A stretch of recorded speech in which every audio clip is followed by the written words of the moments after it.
Well, next up, I want us to open our mind to how power folds and goes anywhere.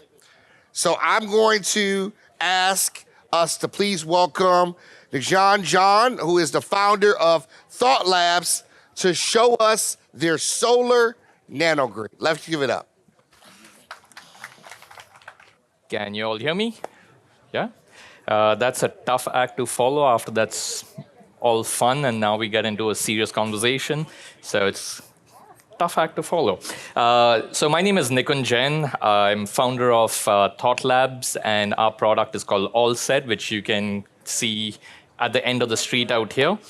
So this really started as a journey when I started to look at globally how is access to power. And what I realized is today there are 733 million people around the world that don't have access to reliable power. This not only creates problems for watching Netflix, but for people around the world, for food insecurities, whether it's livelihood insecurities.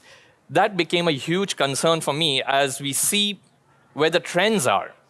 We have electrification, whether it's EVs, your Lime scooters, data centers. There's more power that's being demanded in the urban capitals versus the power that's being supplied to the rural as well as the developing worlds.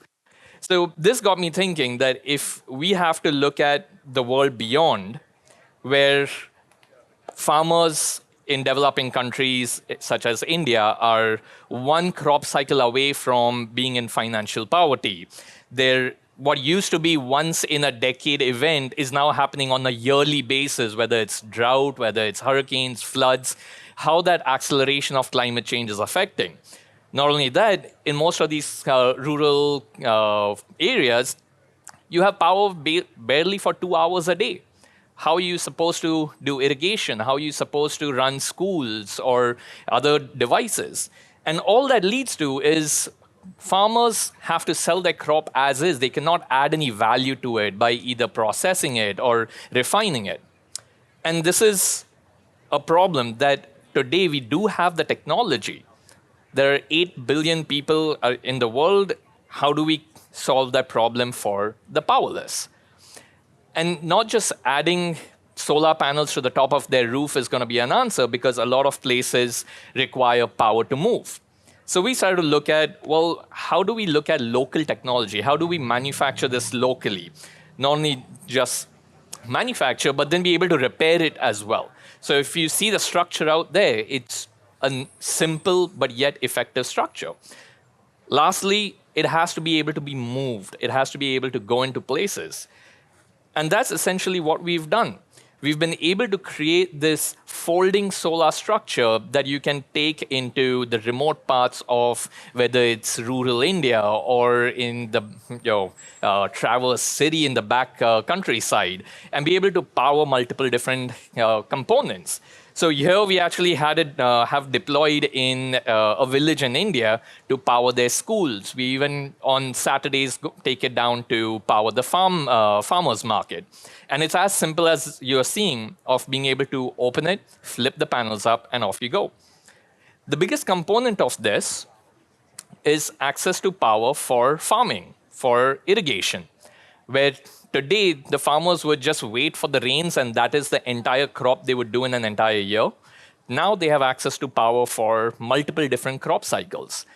So not only do we prevent them from going and renting generators, which is sometimes $2,000 to $3,000 per year, but we are also preventing that amount of gasoline, which is 1,000 liters or 1,000 gallons per year, from being put into the carbon, or the carbon being put into the atmosphere.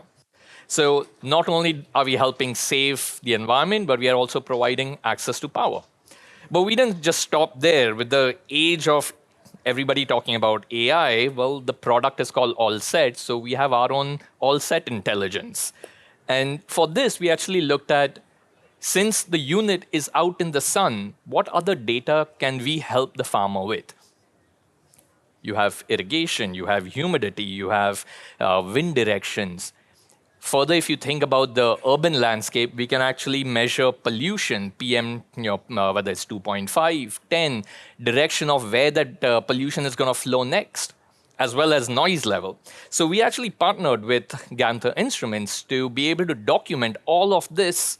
And by the way, that's from today morning, the dashboard that you're seeing, that's measuring pollution as trucks drive by, as we speak, how the decibel levels change.